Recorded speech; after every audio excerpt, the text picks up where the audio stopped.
Hello guys, target 98 plus के education channel में आप सभी का बहुत बहुत स्वागत है। गाइज, जैसा कि आपको पता होगा कि अपने यूट्यूब चैनल पे साइंस क्वेश्चंस की एक स्पेशल सीरीज साइंस एक्सप्रेस के नाम से चलाई जा रही है प्रतिदिन शाम 5 बजे। ठीक है, ये क्लास शाम 5 बजे 5 मिनट के लिए क्लास होती है। इसके अंदर हम 10 क्वेश्चंस करते हैं विदाउट एक्सप्लेनेशन के, क्योंकि 5 मिनट के अंदर एक्सप्लेनेशन करना संभव नहीं है। ठीक है, आज का जो अपना टॉपिक है वो है पादप उत्तक। ठीक है, पादप उत्तक से संबंधित 10 क्वेश्चंस आज लाए हैं। बिल्कुल लास्ट तक बने रहिएगा सेशन में, 5 मिनट का क्लास है। ठीक है, चलिए चलते हैं अपने सेशंस की तरफ आगे बढ़ते। इससे पहले अगर आप टारगेट 98 प्लस के एजुकेशन चैनल पे पहली बार विजिट किया है तो प्लीज़ इसे सब्सक्राइब कर लीजिए और साथ में नोटिफिकेशन बेल पे दबा के ऑल पे क्लिक कर लीजिएगा, ताकि हमारे द्वारा किए गए हर एक अपडेट आप तक सबसे पहले पहुंच सकेगा। चलिए चलते हैं अपने सेशंस की तरफ आगे बढ़ते हैं। गाइज, आज का जो अपना पहला क्वेश्चन है, क्वेश्चन नंबर 1 है, पार्श्व विभाज्य उत्तक डैश के लिए उत्तरदायी होता है। ठीक है फ्रेंड्स, बात करें इसकी राइट आंसर की तो इसका राइट आंसर बी हो जाएगा, यानी कि पौधे में मोटाई में वृद्धि के लिए पार्श्व विभाज्य उत्तक उत्तरदायी होता है। ठीक है, चलिए चलते हैं अपने अगले क्वेश्चंस की तरफ। अगला क्वेश्चन है अपना क्वेश्चन नंबर 2 है, वह उत्तक जो द्वितीयक वृद्धि के लिए उत्तरदायी होता है उसे क्या कहते हैं। ठीक है, तो इसे हम कैम्बियम कहते हैं। क्या कहते हैं? कैम्बियम इसका राइट आंसर हो जाएगा। इसका राइट आंसर सी हो जाएगा। चलिए चलते हैं अगले क्वेश्चंस की तरफ। अगला क्वेश्चन है अपना क्वेश्चन नंबर 3 है, शाखाओं से पत्तियां झड़ जाती है किस कारण की वजह से। मतलब पौधे में जो पत्तियां झड़ जाती है वो किस कारण से होती है। ऑप्शन से अपने पास अपना जीवन काल पूर्ण करने पे झड़ती है, या फिर वायुमंडलीय ताप में गिरावट की वजह से, या फिर कॉर्क के बाहर विलगन परत बन जाने से, या फिर दैनिक काल के छोटे हो जाने से। ठीक है फ्रेंड्स, बात करें इसका राइट आंसर की तो इसका राइट आंसर सी हो जाएगा। इसका राइट आंसर सी हो जाएगा, यानी कि कॉर्क के बाहर विलगन परत बन जाने से। ठीक है, चलिए चलते हैं अगले क्वेश्चन की तरफ। अगला क्वेश्चन है अपना, जलोदविद निम्न में से किसकी उपस्थिति के कारण जल पर तैरते हैं। जो आप देखे होंगे जो जलकुंभी पौधे होते हैं वो पानी में तैरते हैं, किसकी उपस्थिति के कारण। ठीक है फ्रेंड्स, बात करें इसकी राइट आंसर की तो इसका राइट आंसर ए हो जाएगा, यानी वायु तक। किसकी उपस्थिति के कारण? तो वायु तक की उपस्थिति के कारण। इसका राइट आंसर ए हो जाएगा। चलिए चलते हैं अगले क्वेश्चन की तरफ।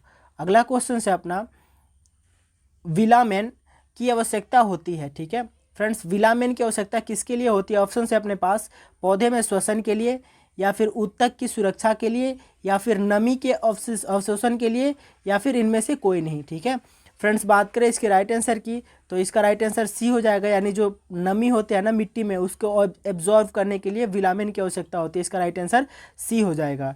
चलिए चलते हैं अगले क्वेश्चन की तरफ।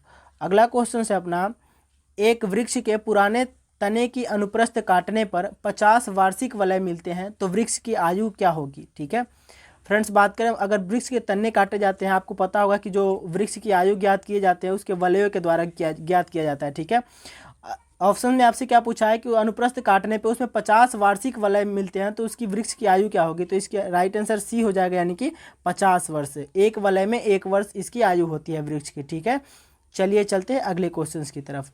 अगला क्वेश्चन है अपना, समुद्र के किनारे उगने वाले वृक्षों में वार्षिक वलय नहीं होते, क्या कारण है। ठीक है फ्रेंड्स, बात करें इसके राइट आंसर की तो इसका राइट आंसर सी हो जाएगा, यानी कि स्पष्ट जलवायवीय भिन्नता नहीं होती है। ठीक है, क्या होगा? स्पष्ट जलवायवीय भिन्नता नहीं होती है। ठीक है, चलिए चलते हैं अगले क्वेश्चन की तरफ। अगला क्वेश्चन है अपना, पेड़ पौधे में जाइलम मुख्यतः किसके लिए जिम्मेदार होते हैं। ठीक है फ्रेंड्स, बात करें जो पौधे के अंदर जाइलम का मुख्य कार्य होता है वो जल वहन के लिए होता है। जो पौधे के अंदर जल पहुंचाते हैं अंदर से लेकर, जो मिट्टी से अवशोषित करके जो जल ले जाते हैं वो किसका काम होता है? तो जाइलम का होता है। इसका राइट आंसर सी हो जाएगा। ठीक है, चलिए चलते हैं अगले क्वेश्चन की तरफ।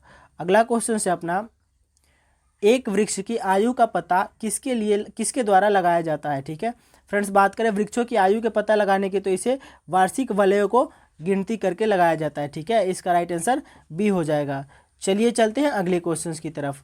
अगला क्वेश्चन है और आज का लास्ट क्वेश्चन है अपना, कि पौधे में फ्लोएम मुख्यतः किसके लिए उत्तरदायी होता है। ठीक है फ्रेंड्स, बात करें फ्लोएम की तो ये पौधे में आहार वहन के लिए होते हैं। जो पौधे के अंदर ट्रांसपोर्टेशन जो आहार का होता है वो फ्लोएम के द्वारा होता है, और जो जाइलम का कार्य होता है वो क्या करते हैं?